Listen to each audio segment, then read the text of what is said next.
Elias Rourke had spent 11 years teaching dead languages to living students, and he had never once been afraid of a classroom. He was afraid now. The shuttle that carried him down through the amber clouds of the Vulpine homeworld, Threll, the humans had taken to calling it, though the Vulpine name meant something closer to the place the sky remembers, was quiet except for the hum of the engines and the low murmur of two Terran diplomatic corps officers arguing about seating arrangements for a summit that was still 6 weeks away. Elias sat by the window with a data tablet full of notes he had already memorized, because memorizing things was what he did when he was nervous, and because the notes were the only part of this assignment that made any sense to him. Linguistic and Cultural Liaison to Her Radiance, Princess Saren Vorkethane, heir to the Vulpine Accord. He had read the title so many times it had stopped looking like words. 3 months ago he had been grading papers on Proto-Athabascan verb structures in a cramped university office that smelled like old coffee and older books. Then the first contact protocols had gone from theoretical to actual. Humanity had been extended the almost unthinkable honor of establishing an embassy on Threll itself, and someone in the Corps had gone digging through personnel files for anyone with both formal linguistics training and, this was the part that still baffled him, demonstrated comfort with nonverbal communication systems, which was a polite way of describing the 2 years he'd spent doing fieldwork with a deaf community in the Yukon, learning to read meaning in silence, in the set of a shoulder, in the particular quality of a held pause. He did not feel qualified. He had said so, twice, to increasingly higher-ranking officials, and both times they had looked at him with the patient expression of people who had already made up their minds. She specifically requested someone who wasn't a diplomat, the undersecretary had told him, sliding the file across her desk like it settled the matter. Her exact words, translated, were, "Send me someone who has had to learn a person, not a script." Elias still didn't know what that meant. He was about to find out. The shuttle set down on a landing terrace of pale gold stone, ringed by carved pillars whose patterns his briefing packet identified as older than written Vulpine history, some 3,000 years of dynastic record etched into stone that had watched empires rise on this world while humanity was still learning to chip flint. Through the window he caught his first real glimpse of a Vulpine who wasn't a diplomatic hologram, or a briefing photo. She stood at the edge of the terrace with her hands folded before her, tall and narrow-shouldered, russet-furred with a darker sable mask across her eyes, ears currently pinned flat and low against her skull in a way none of his briefing materials had explained. Her tail was still. Not relaxed still. Held still, the way a hand holds a coin it doesn't want to drop. She was, Elias realized with a small jolt, the single most nervous-looking person he had ever seen greet a shuttle. Behind her stood a small honor guard in ceremonial dress, and beside her, a step back and to the left, an older Vulpine male with silver-shot fur and an unreadable expression that Elias would later come to know very well as Lord Advisor Thren's default face for meeting anything he had already decided to distrust. He picked up his tablet, took a breath that didn't help much, and went to meet Princess Saren Vorkethane. She did not smile when he approached. He hadn't expected her to. The briefing packets had at least gotten that much right, a small footnote buried in Appendix C. Vulpine facial expression differs substantially from human norms. Avoid interpreting absence of smiling as coldness. What the footnote had not prepared him for was how carefully she didn't smile. Every muscle in her face seemed arranged with deliberate effort, the way a person holds still for a photograph they don't want taken. "Dr. Rourke," she said in English so precise it startled him. No accent he could place, every consonant landed like a typeset word, the vowels a little too rounded, a little too careful, like a language worn as formalware rather than lived in. "I am told you are to be my tutor." "Something like that," he said. "Though I suspect I'm going to learn more than I teach." Something flickered behind her eyes, not quite amusement, not quite alarm. An honest answer. "I was warned the Corps would send me someone diplomatic." "I got fired from diplomatic," Elias said. "Long story. Involves a Yukon fishing village and an incident with a moose." Her ears flicked, just slightly, just enough that he noticed, and for one unguarded half-second something in her posture loosened. Then it was gone, tucked back beneath that careful stillness, and she turned to lead him inside without further comment. The palace, once they were through the outer doors, unfolded in a way that made Elias's linguist's brain ache with the sheer volume of things he didn't yet have words for. Corridors of pale stone gave way to galleries hung with woven tapestries depicting events he couldn't identify. Small side chambers held instruments that might have been for music or measurement or prayer. Every surface seemed to carry some marking, some pattern, that a fluent Vulpine would read instantly, and that he could only stare at like a man newly literate, sounding out shapes one at a time. Saren walked a half-step ahead of him the entire way, spine straight, tail held in that same rigid, controlled stillness. It was, he would learn, her default posture around anyone who wasn't family, a kind of full-body diplomatic bracing, as though she expected every conversation to require defense. She delivered him to a small study lined with old paper books, actual paper, actual ink, a detail his briefing hadn't mentioned and that made something in his chest ease slightly, the recognition of a fellow archivist's instincts, and gestured for him to sit. "I am told our lessons are to focus on human customs," she said, settling opposite him with the same careful precision she brought to everything. "Greetings. Gestures. Expressions of goodwill. I have already committed the standard diplomatic briefing to memory, if you wish to test me." "I don't need to test you," Elias said. "I read your file. You've got a memory that would make half my old colleagues weep with jealousy. That's not what I'm worried about." "Then what does concern you, Dr. Rourke?" He considered the question honestly, the way he tried to consider everything honestly, because he had learned a long time ago in the Yukon that people, human or otherwise, could tell the difference between an honest answer and a diplomatic one, and that the diplomatic one always costs you more in the long run. "I've read 100 years of first contact protocols in the last month," he said. "Every single one of them treats culture like a vocabulary list. Learn the words, learn the gestures, don't get it wrong. But that's not how understanding actually works between people. You can memorize every human custom in existence and still walk into that summit feeling like a stranger performing a role, and everyone in the room will feel it too, even if they can't say why." He met her eyes. "I'd rather spend 6 weeks helping you feel like yourself in that room than helping you feel like a very convincing imitation of something you're not." For the first time since the landing terrace, her ears drifted. Not pinned, not fully soft, but somewhere honestly between the two, and she studied him for a long moment with an expression he would later learn to read as careful, cautious hope. "That is not what I was told to expect from this arrangement," she said quietly.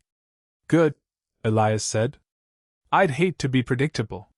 He found her, for mornings later, standing before a mirror in one of the palace's smaller receiving rooms, alone except for a wall-mounted display looping old human news footage. A mayor cutting a ribbon, a talk show host, a child blowing out birthday candles, all smiling, all completely unremarkable to Elias and, apparently, utterly mystifying to her. She did not hear him come in.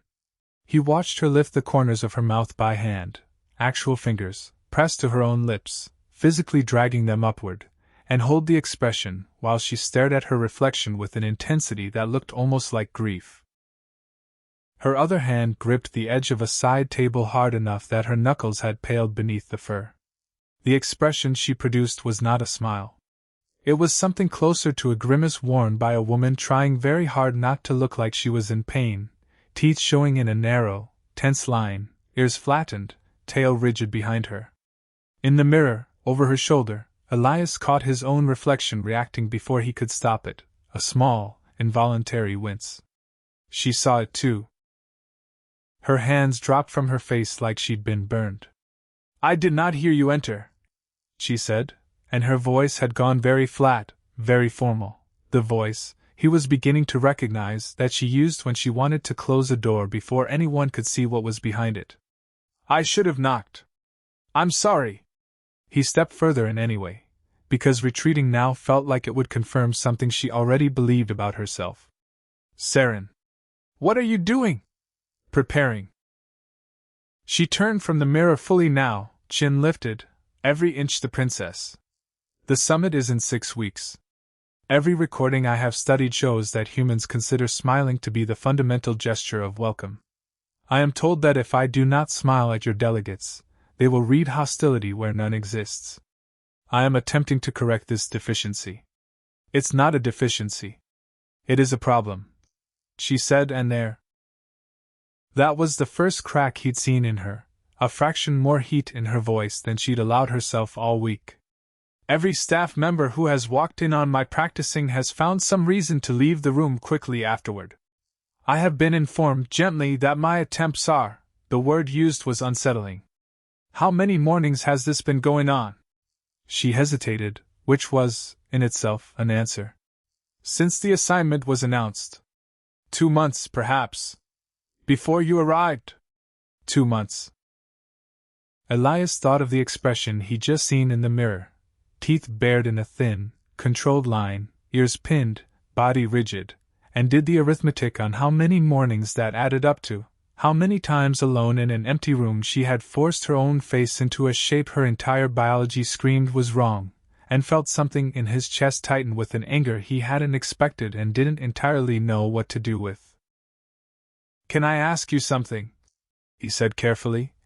"And you don't have to answer if it's too. You may ask. What does it actually mean? When a vulpine bares their teeth like that? Not the human word for it. What does your body think is happening when it does that?" For a long moment she said nothing. Her ears, he noticed, had drifted down and back, not quite flat, but close. "It means I am about to die," she said finally. "Or that I believe I am. It is the oldest signal we have. Older than speech, older than the accord, older than the cities. When the ground shook during the Kelevar quakes, when the raiders came through the northern settlements 200 years ago, when a kid is separated from her mother in a crowd and believes herself lost forever, the mouth does this. Without permission. It is not a choice. It is what a body does at the edge of unbearable fear." She looked at him, and for the first time since he'd arrived, she let him see all of it. The exhaustion, the dread, the raw edge of a woman who had been asked to perform terror as a gesture of welcome, night after night, in front of a mirror that gave her nothing back. "So you understand my difficulty, Dr. Rourke," she said quietly. "If I smile at your delegation the way you smile at one another, every Vulpine watching, every advisor, every guard, every citizen with access to a broadcast feed, will see their princess standing before the humans and silently screaming that she is afraid. And if I do not smile, your people will believe I am cold, hostile, unwelcoming. There is no version of this where I am not misunderstood by someone. I have run the calculation 100 ways. There is no solution." Elias was quiet for a moment.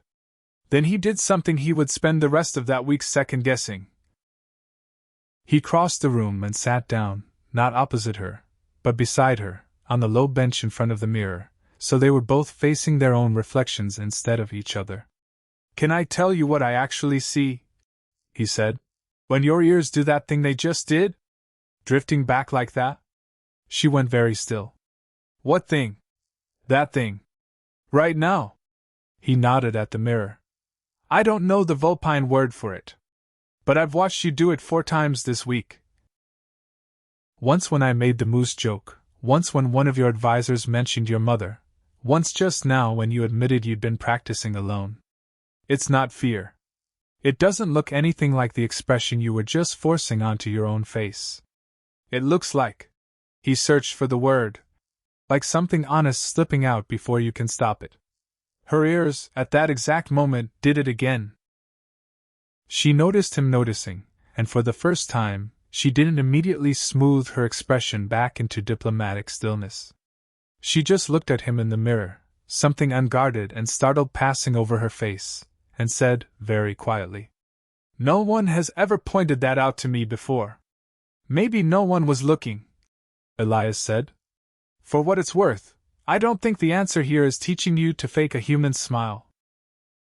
I think it might be teaching my delegation to see what you're actually saying. That seems like a much better use of 6 weeks.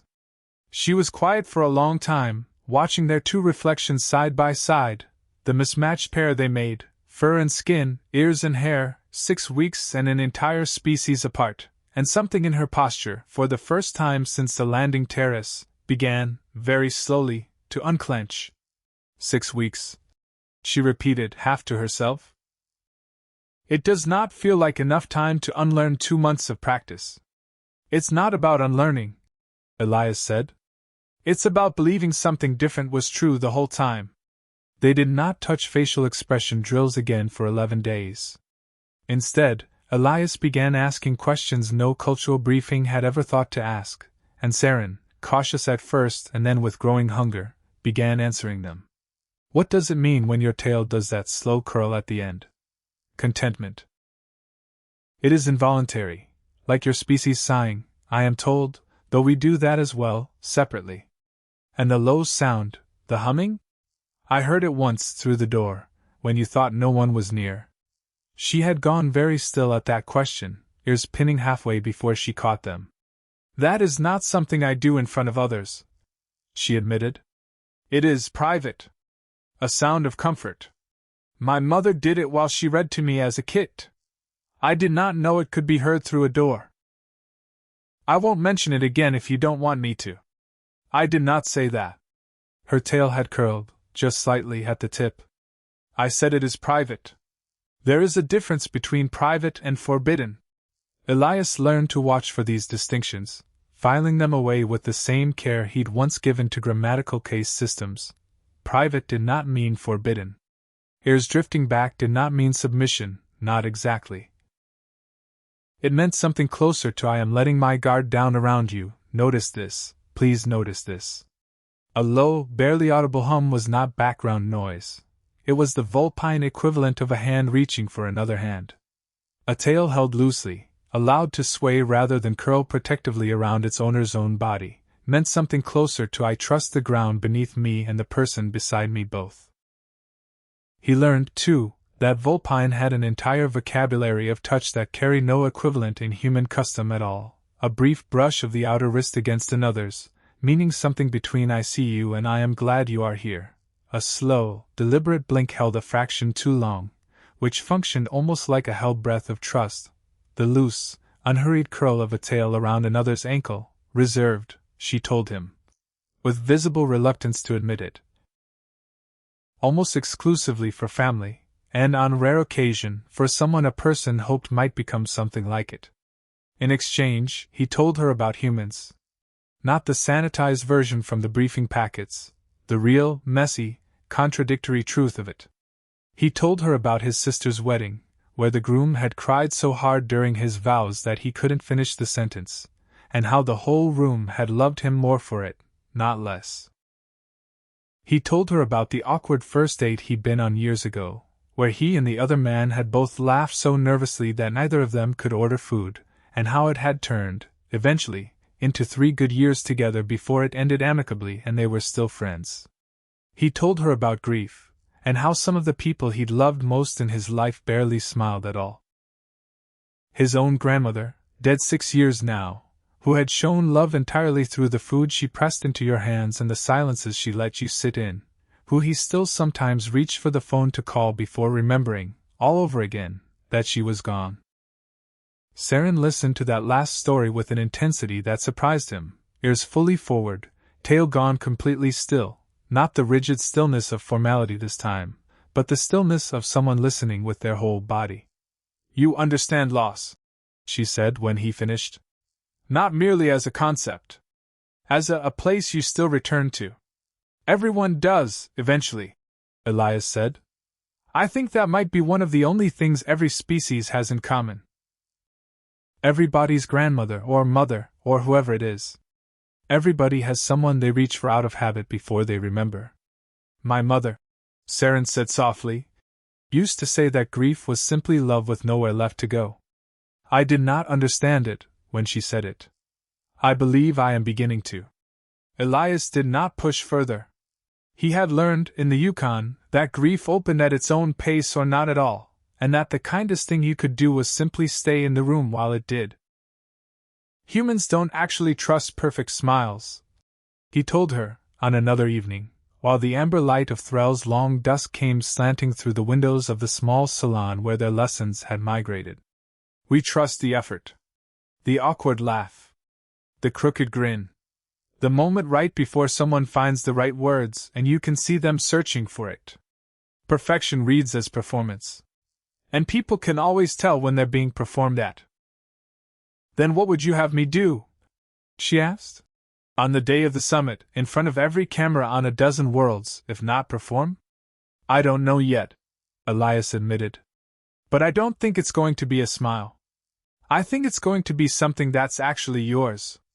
She looked at him for a long moment, ears drifting slowly back in that way he now recognized as unmistakably, unguardedly warm. I find, she said, that I am no longer dreading these lessons. Neither am I, Elias said, and meant it more than he'd expected to. 3 weeks in, against the strong objection of at least 2 members of her security detail, Saren insisted on taking Elias into the lower city. You have spent 3 weeks studying my palace, she said, wrapping a plain dark cloak over her formal dress in a manner that suggested this was neither the first nor the 10th time she'd smuggled herself out of a diplomatic obligation. You have not yet studied my people. I would remedy that, if you are willing. He was more than willing. They went at dusk, when the amber lanterns of the lower streets were only just beginning to flicker on, Saren's ears tucked low beneath the cloak's hood, not from fear, she explained, but from the simple desire to walk somewhere as herself rather than as a title for one evening. The lower city was nothing like the palace's careful grandeur. Narrow streets wound between close-built stone houses hung with drying herbs and woven charms.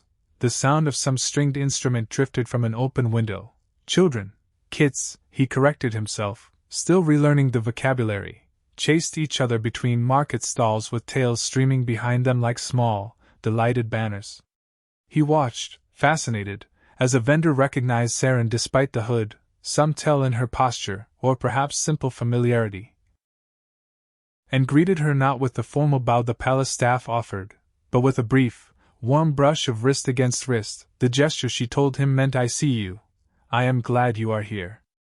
You know her, Elias said, once they'd moved on, arms full of some dense, honey-smelling bread the vendor had pressed on them despite Saren's protests. Millen. She sold spice bread to my mother, when my mother was young enough to sneak into these streets herself. I have been coming here since I was a kid small enough to be carried. Saren's voice had gone soft in a way he'd learned meant she was somewhere partly in memory. My mother believed a ruler who did not know her own streets by their smell and sound, rather than only their maps, was no ruler worth following. I have tried to hold to that, since she has been gone. She sounds like she was remarkable. She was. Saren was quiet for a moment, watching a trio of kids weave laughing through the market crowd.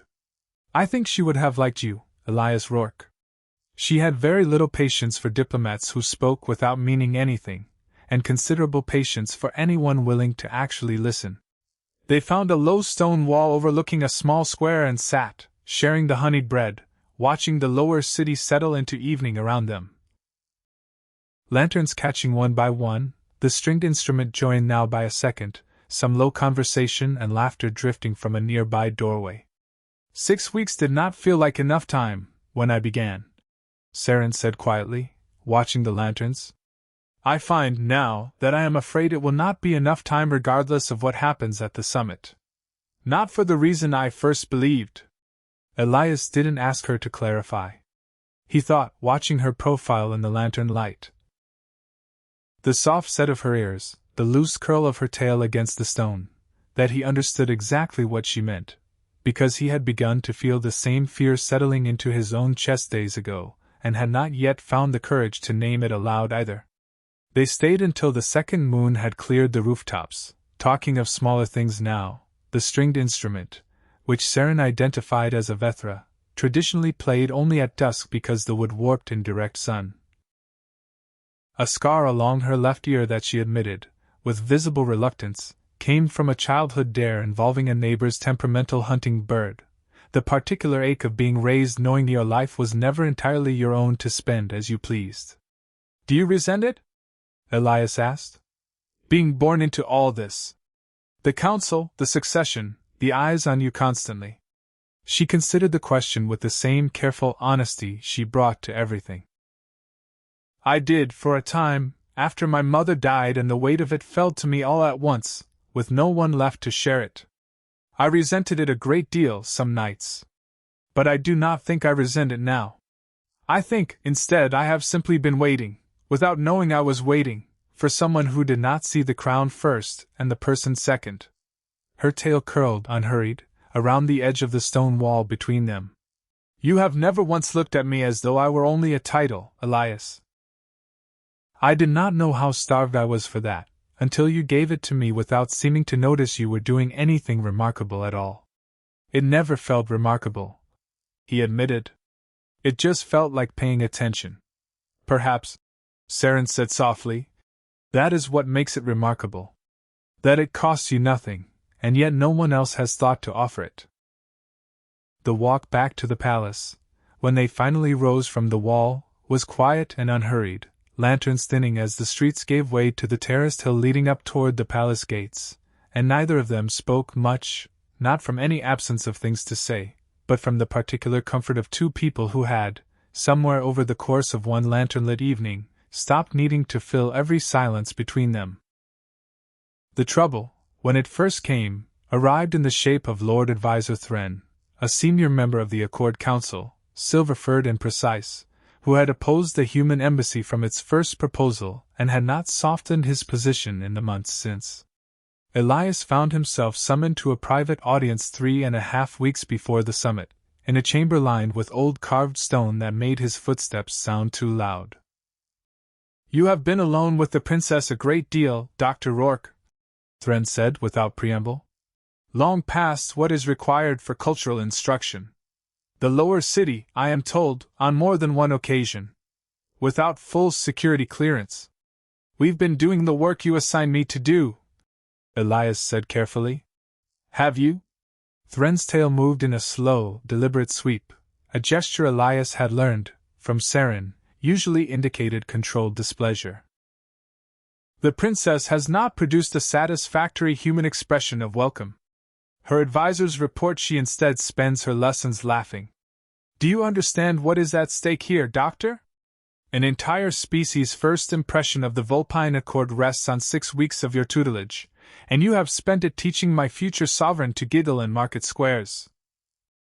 With respect, Lord Advisor, Elias said, I think forcing her to fake an expression that means terror to her own people, in front of every Vulpine watching the broadcast, would have been a considerably worse outcome than laughter. Thren's eyes narrowed. You presume to understand our customs better than her own council. I presume to understand that a princess who's been made to feel broken for 2 months isn't going to walk into that summit looking like someone worth trusting, Elias said, and heard his own voice sharpen in a way that surprised him, not diplomatic caution, but something closer to protectiveness, and he realized, with a small internal lurch, exactly how much he'd come to care about not letting anyone make Saren feel broken again. She's not a communication problem to be solved, Lord Advisor. She's a person. If your council wanted a diplomat who'd tell her to keep grinding at an expression that terrifies her own species, you shouldn't have sent for someone who spent his career learning that the most honest communication usually happens in the silence between words. The silence that followed was long enough that Elias half expected to be removed from the assignment on the spot. Instead, Thren studied him with something that might have been reassessment. You care for her, he said finally. It was not quite a question. Elias felt his face heat, and hated that it did. I care about doing this job well. That is not what I asked? Thren's tail had gone still. Dr. Rourke, I will tell you something my briefings did not, because I suspect it will matter to you. The princess has been alone a great deal since her mother's passing. Not merely unmarried, guarded. Kept at careful diplomatic distance from anyone who might complicate the succession.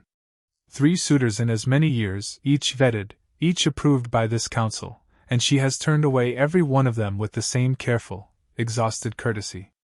She has not laughed freely, by my own observation, in over 2 years. His ears shifted, something unreadable in the gesture. I did not summon you here to reprimand you, Doctor. I summoned you to ask whether you understood what you were doing to her. It appears you do not, entirely. I suggest you consider it. He was dismissed with no further explanation, and left the chamber with his pulse loud in his ears and a question he did not yet have words for lodged somewhere under his ribs. He found Saren that evening in the garden terrace where their lessons had begun to migrate on clear nights, a quiet stretch of pale stone and star vine, overlooking the lower city where amber lanterns were beginning to flicker on one by one. She was humming. Quietly, almost inaudibly, the sound he'd learned was reserved for comfort, for privacy, for the people she trusted enough to let her guard all the way down. She stopped the moment she registered his footsteps, ears flicking toward him, then, visibly, deliberately, she did not pin them back into formal stillness. She let them stay soft. You spoke with Lord Thren, she said. It wasn't a question either. I did. He told you about my mother. Some of it. She was quiet for a long moment, tail curled loosely around her feet, gaze fixed on the lantern-lit city below. She died 11 months before you arrived. An illness the healers could not name in time. I had not. Her voice caught an unfamiliar roughness in it. I had not laughed, truly laughed, since. Not the diplomatic sound I make for cameras. The real one. I did not notice its absence until you brought it back. Elias sat beside her, close enough that their shoulders nearly touched, careful not to close the last of that distance without invitation. I'm sorry. About your mother. Everyone is sorry. It has become a word with no weight left in it. She turned to look at him, and her eyes, dark gold, endlessly deep in the lantern light, held none of the careful diplomatic distance she'd worn the day they met. You are different. You do not perform sorrow at me the way the council does. You simply sit with it. The way you sit with everything. Occupational hazard, he said softly. Spent a lot of years learning that the best thing you can do for someone's grief is not fix it. Just not leave. You have not left, she said. In 6 weeks. Even when I gave you every reason to. I wasn't looking for reasons to leave. Something passed between them then. Unhurried, unspoken, the particular quiet of two people who both knew a threshold was in front of them, and neither wanted to be the one to name it first, and risk being wrong. Her tail shifted, curling nearer to where he sat, not quite touching. Her ears stayed soft. Elias, she said, his given name, for the first time in 6 weeks of Dr. Rourke, and something in his chest turned over entirely. May I ask you something that is not about the summit? Anything. When a human wishes to convey. She paused, visibly searching for words in a language that suddenly seemed insufficient to her. Not gratitude. Not friendship, precisely. Something with more weight than either. Something I do not believe your briefing packets covered, because I do not believe it belongs in a briefing packet at all. How does a human say that, without frightening the other person away? Elias's mouth had gone dry. Usually, he said carefully. Very badly. Usually they trip over the words, or say something too small for what they mean, or wait too long and miss the moment entirely. He held her gaze. But sometimes, if they're lucky, the other person already knows what they're trying to say, and meets them partway so either of them has to find perfect words for it. Saren's ears drifted all the way down, soft and unguarded, and the low private hum started again in her throat, this time, unmistakably, meant for him to hear. Neither of them said the word that night.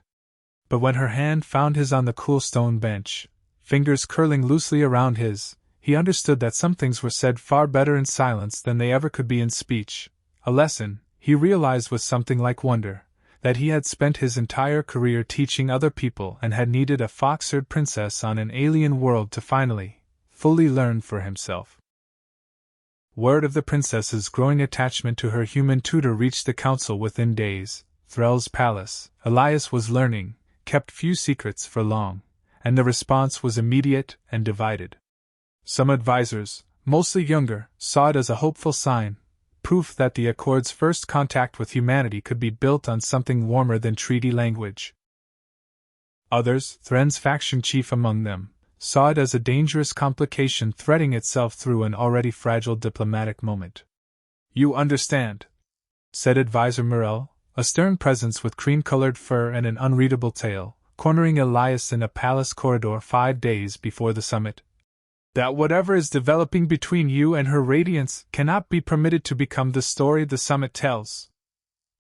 The narrative that reaches every world in this accord must be one of two civilizations extending trust to one another, not a fairy tale about a princess and a foreign tutor.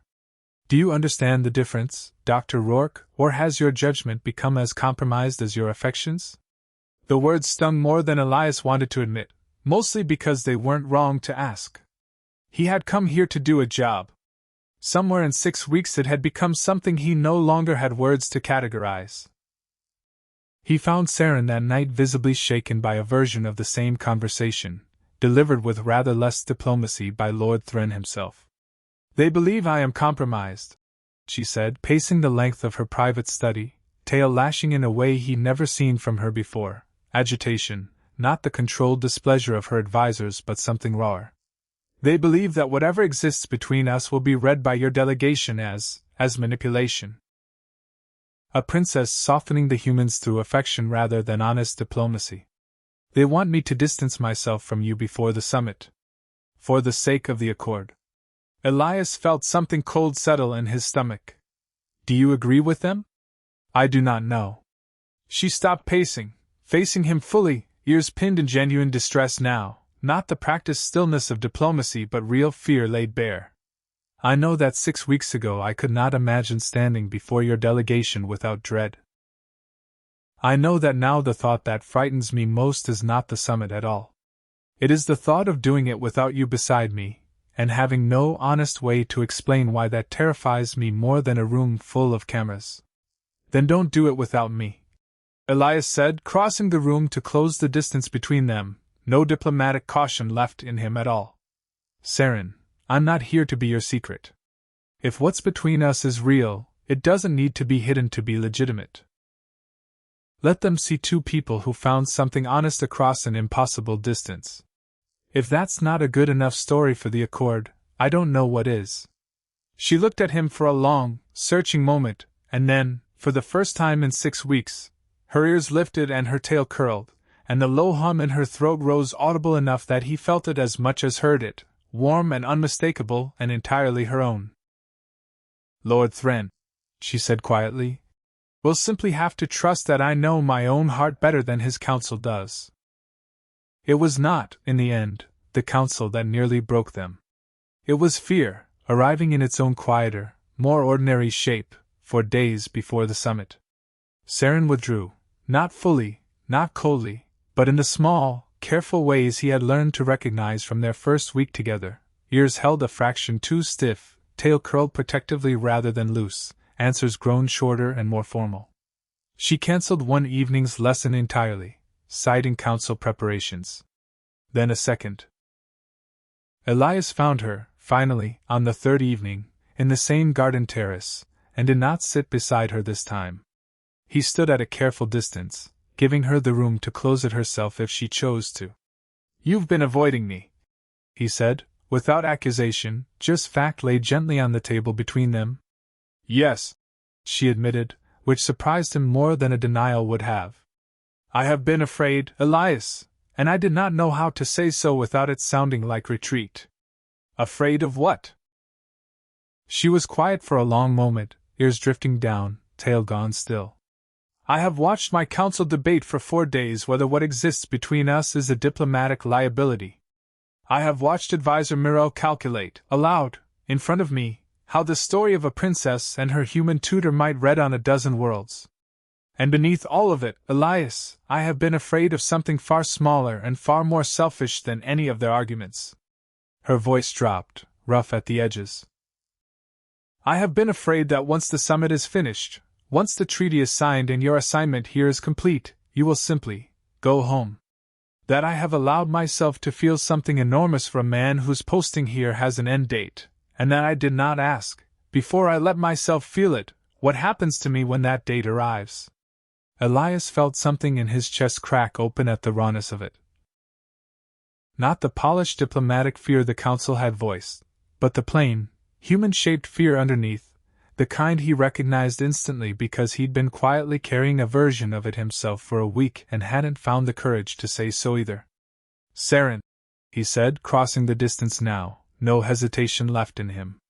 I turned down my old university's offer to extend my sabbatical 2 weeks ago. I didn't tell you because I didn't want it to sound like pressure, or like I was assuming something you hadn't offered. But I'm not going anywhere when this posting ends. I already asked the Corps about a permanent liaison position. I've been carrying that answer around for 2 weeks, waiting for the right moment to say it, and I think I just missed about a dozen right moments being an idiot about timing. She stared at him, ears lifting slowly, something fragile and disbelieving crossing her face. You asked for a permanent posting. Here. I asked for a permanent posting near you, Elias said. The planet was just where you happened to be standing. The sound she made then was not quite a laugh and not quite a sob, something caught between the two, and she closed the last of the distance herself, forehead resting briefly against his shoulder, tail curling loosely around his ankle in the old gesture he now understood as completely, unmistakably hers to give. I am going to have a great many difficult conversations with my council, she said, muffled against his shoulder. I'll be right there for all of them, Elias said. Assuming you'll have me. Elias Rourke, she said, lifting her head, eyes bright. I believe I have been trying to tell you, in every language I know, that I already have. The night before the summit, either of them slept much. They sat together on the garden terrace long past midnight, Threll's twin moons casting pale light over the starvine, Saren's head resting lightly against his shoulder in a gesture she told him, weeks ago, was reserved for the people she trusted enough to let herself be unguarded around entirely. I am still afraid, she admitted into the quiet. Not of the delegation. Of failing them. Of failing my mother's memory. Of standing before every camera on a dozen worlds and having no gesture that says what I need it to say. You don't need a human gesture, Elias said. You never did. That was my mistake, 6 weeks ago, trying to teach you to perform something that was never yours to perform. You have your own language for this. Trust it. And if the humans do not understand it, then I'll be standing right there to help them understand, he said. That's what I'm for, remember? Not teaching you to be human. Teaching 2 languages how to hear each other. She was quiet for a long moment, her tail curling slowly around his ankle in the dark, an old gesture he'd learned, one that predated even the diplomatic vocabulary, something closer to the oldest kind of comfort her species had. Elias, she said softly, whatever happens tomorrow, I want you to know that these 6 weeks have been the first times since my mother died that I have felt like myself, rather than a title waiting to be worn correctly. You did not teach me to smile. You taught me I did not need to. I do not know the human word large enough for what that is worth to me. I think the word is just thank you, he said, his voice rough. Said badly, the way I told you it usually comes out. That's usually how the true ones sound. She laughed then. The real laugh, the one that had returned to her slowly over 6 weeks like a language relearned, and the sound of it, warm and unguarded under Threll's twin moons, was the last thing Elias remembered clearly before dawn began to lighten the sky over the lower city, and the day of the summit finally, inevitably, arrived. The great hall of Threll had never held so many cameras. Elias stood at the edge of the diplomatic gallery, close enough to the front to see Saren's face clearly, close enough that every advisor in the room clearly understood exactly where he stood, and what it meant. Thren caught his eye once, across the vast chamber, and gave a single, almost imperceptible nod, not quite approval, but no longer opposition either. The doors at the far end of the hall opened, and Earth's delegation entered. Ambassador Quan at the head, flanked by a dozen officials in careful diplomatic dress, every one of them visibly nervous in the way humans get nervous when the stakes are large enough to feel unreal. Saren stood at the head of the Vulpine delegation, spine straight, ears. Elias watched carefully, not pinned in dread the way they'd been the day he first met her, but held soft, open, present.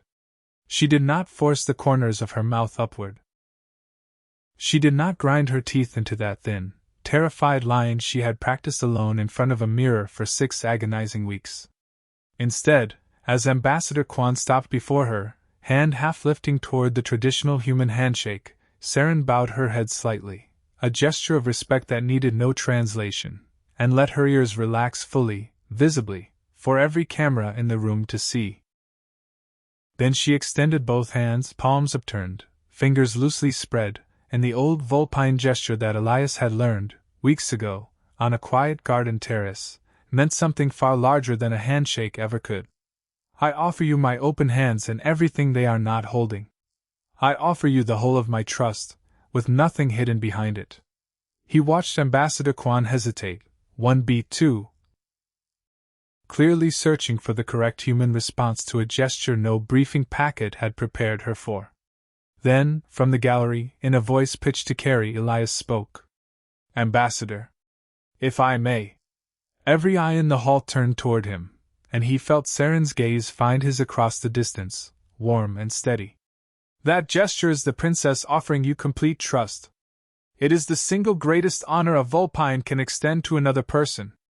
I would suggest returning it exactly as given.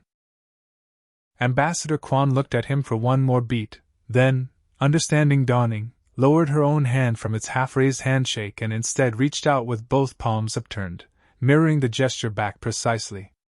The great hall of Threl fell utterly, completely silent. And then Saren, Princess Saren vor Kethane, heir to the Vulpine Accord, who had spent 6 weeks believing there was no version of this moment where she would not be misunderstood by someone, smiled. Not the forced, tense, terrified imitation she had practiced alone before a mirror. A real one. Small, and slightly crooked, and entirely her own, the corners of her mouth lifting not because she had dragged them there with her fingers, but because for one unguarded moment, standing before every camera on a dozen worlds with her hands held in another person's, she had simply, helplessly, forgotten to be afraid. Every human in that hall who had studied the briefing packets on Vulpine facial expression felt, for one confused half-second, an instinct to flinch. Not one of them did. Because something in the room made the meaning unmistakable regardless of the shape of the mouth that carried it, the soft ears, the loosely curled tail, the low hum that had begun somewhere in Saren's throat and was rising, audible now, warm and unmistakable, meant for the whole room to hear for the first time in her life. And Ambassador Quan, watching that smile and understanding, somehow, without a single word of explanation, exactly what it cost and exactly what it meant, smiled back with tears standing openly in her eyes. Your radiance, she said. On behalf of Earth, I have never in my life been more honestly welcomed anywhere. The room did not merely fall silent. It fell, Elias would think later, into something closer to understanding. The particular silence of two civilizations realizing, all at once, that they had spent 6 weeks preparing to imitate one another when all either of them had ever needed was someone willing to listen. The treaty took another 11 hours to formally sign. Full of the careful, exhausting language treaties require, trade clauses and border protocols and cultural exchange programs that would, in the years to come, send human students to study beneath Threl's twin moons and Vulpine scholars to walk the halls of Earth's oldest universities.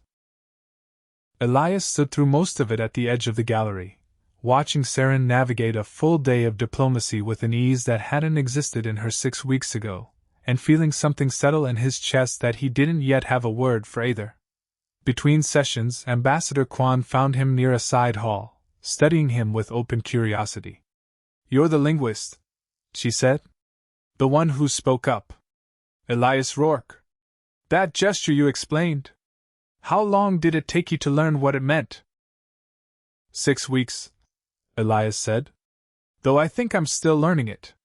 Quan's expression softened into something knowing. My briefing on you was considerably thinner than I'd have liked, Dr. Rourke. I don't think it mentioned that you'd fall in love with our host's entire species by way of one princess. Elias felt his ears, figuratively at least, go warm. That obvious? Doctor, the entire hall watched her smile at you before she smiled at me. Quan's eyes crinkled with genuine warmth. I don't think anyone in that room minded. I think, if anything, it's the best evidence any of us could have asked for that this treaty is going to hold. You can't fake what I just watched happen. Believe me, I've spent 30 years in rooms full of people faking it. It was well past midnight, Threll's twin moons high over the emptied great hall, before Elias and Saren finally found a quiet moment alone. She still in her formal summit attire, exhausted in the particular way that came from holding a country's hope for an entire day, but lighter, somehow, than he had ever seen her. You spoke in the hall, she said. Without permission. Without diplomatic clearance. Lord Thren will have opinions about protocol for weeks. I've had opinions about protocol for weeks, Elias said. Figured it was time to catch up to him. She laughed. That real laugh, unguarded, ringing off the empty hall's ancient stone, and crossed the distance between them without hesitation this time, no threshold left to name because they had already, somewhere in the silence of the summit, crossed it together. Elias Rourke, she said, her hands finding his the way they had 100 times over 6 weeks now, ears soft, tail curled loosely around them both. I do not know the correct diplomatic language for what I am about to say, and for the first time in my life I find that I do not care. Then don't say it diplomatically, he said, drawing her closer. Say it the way you taught me the real ones always sound. Badly. Honestly. However it comes out. She smiled, small, crooked, entirely hers, and did not force a single part of it. I love you, she said. Very badly translated, and completely true.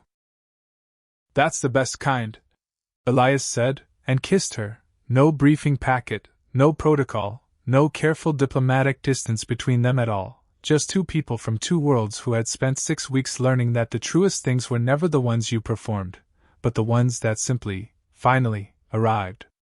3 days after the summit, Elias was summoned once more to the carved stone chamber where Thren had first questioned his intentions. Though this time, he noted, there was no honor guard flanking the door, and the old advisor's posture, when Elias entered, was considerably less rigid than before. You made my counsel look foolish, Thren said without greeting, though there was something almost like humor buried in the words now. For weeks we debated the correct diplomatic posture for the summit's opening moment. Gesture protocols. Rehearse phrasing. Contingency plans should the princess's expression be misread. And in the end, the entire question was resolved by a linguist shouting a single sentence across a crowded hall with no clearance whatsoever. I'm told I have a habit of that. You do. Thren's tail moved, not the sweeping displeasure Elias remembered, but something slower, more considering. I opposed your posting here, Dr. Rourke. I want you to understand that plainly, so that what I say next carries its proper weight. I believed a human tutor would either fail to understand us at all, or would succeed only in teaching the princess to imitate you rather than to be herself. I was wrong on both counts, and I have not often had occasion to say so in 40 years of council service. Elias said nothing, sensing there was more. Her radiance has not laughed, truly laughed, the sound her mother used to draw from her, in over 2 years. Thren continued. I watched it return to her, slowly, over 6 weeks, and I confess I watched it with considerable suspicion, certain it was a temporary thing, a diplomatic performance you had somehow taught her to produce convincingly. It was not until the great hall, watching her smile at you before she smiled at anyone else in that room, that I understood my error. That was not performance, Doctor. I have seen performance from her for 2 years. That was the first honest thing her face has done in front of an audience since her mother died. Lord Advisor. I am not finished. Thren's voice, though still precise, had gone unmistakably gentler. The council will have objections. Succession law was not written with a human consort in mind, and it will take considerable work to determine how, or whether, such a thing can be accommodated within it. I do not offer you an easy road, Dr. Rourke. I offer you only this. Whatever objections I raise in council chambers in the months ahead, you should understand that they will be procedural, not personal. You have given my princess something 2 years of careful, vetted, thoroughly appropriate suitors could not. I find, to my own surprise, that I am no longer interested in standing in its way. It was, Elias understood, as close to a blessing as Lord Advisor Thren was ever likely to give anyone, and he found himself oddly moved by it. Thank you, he said simply. Do not thank me yet, Thren said, though the words had lost their earlier edge entirely. Succession law is considerably less romantic than a garden terrace at midnight. You have a great deal of paperwork ahead of you, Doctor. I suggest you begin enjoying yourself now, while you still can. 8 months later, the human embassy stood finished on a hillside overlooking Threll's lower city, amber lanterns strung along its walkways beside Earth's own quieter lights, a small monument to the idea that two impossibly different peoples had chosen, in the end, to meet each other halfway. Elias had not returned to his university office. There had been an offer, permanent posting, cultural liaison to the new embassy, a title with far more weight than linguistics professor had ever carried. And he had said yes before the offer had finished being spoken, because some things, he had learned from a princess who once believed her body's most honest signal was a lie, did not need overthinking to be understood correctly. The succession law question had, as Thren predicted, taken considerably longer and produced considerably more paperwork than any garden terrace conversation ever had. But it had resolved, in the end, in Saren and Elias's favor, aided in no small part by an unexpectedly forceful advocate in Lord Advisor Thren himself, who had taken to referring to Elias, in council session, as the tutor who actually did his job, which Saren insisted was the closest thing to public affection the old advisor was constitutionally capable of expressing. Saren still practiced in front of her mirror every morning. He found her there, most days, before the palace fully woke. Not dragging her mouth into unfamiliar shapes with her fingers anymore, not studying old human recordings with that desperate, grief-heavy focus she'd worn the first time he'd seen her. Now she simply stood before the glass, ears soft, tail loosely curled, and watched her own face for the small, ordinary miracle of what it did entirely on its own when she thought of nothing more complicated than the fact that she was, at long last, no longer afraid. You're up early, Elias said one morning, leaning in the doorway the way he had 100 times before, watching her reflection rather than interrupting it. Old habit, she said, not turning. Though it has changed its purpose rather considerably. Practicing? No. Her ears drifted back, soft and unguarded, and in the mirror he watched the corners of her mouth lift on their own, small and crooked and entirely, effortlessly hers. The first human smile she had ever truly worn, arriving now the way the honest ones always did, without anyone forcing it into being. Remembering that I don't have to. She turned from the mirror to face him properly, and her smile widened, not performed, not practiced, not translated from a language that was never hers to begin with, but simply, finally, home in the shape of her own face. Come here, Dr. Rourke, she said, holding out both hands, palms upturned, offering him. The way she had offered an entire delegation of strangers 8 months before, and the way she had gone on offering him every day since, the whole of an open, unguarded trust. He crossed the room and took her hands, and did not need a single word in any language, human or Vulpine, to understand exactly what she meant. Some things, after all, were always better said in silence.